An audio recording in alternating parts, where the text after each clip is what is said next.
All right, so here I've created a point object with an initial coordinate. Now, what if in our program, we want to have this rule such that when we initialize a point object, we should not be able to change the x or y values. With this implementation, I can always come here and set point.x to a different value. How can we avoid this? Sometimes we need this feature in our programs because it will make them more predictable.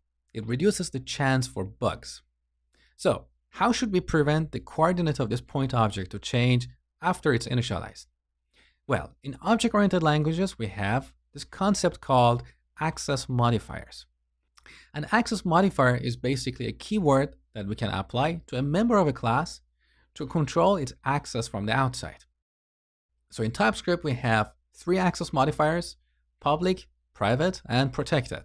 Public and private are the most common, and by default, all members are public. Let me show you what I mean. So here, in our point class, we have 3 members, right? We have 2 fields and 1 method. So when we create a point object and type point dot look, these are the members of the class, and because they are all public, we can access them here, and that's why we can see them in the IntelliSense.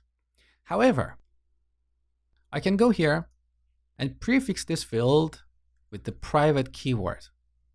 Now, once we create this point object, if I type point dot look, x is not in the list. It's not accessible. It's private. So if we try to set point.x to 3, look, we have a compilation error in TypeScript. It says property x is private and only accessible within class point. Now with this technique, I can go here and apply the private keyword on the y field as well.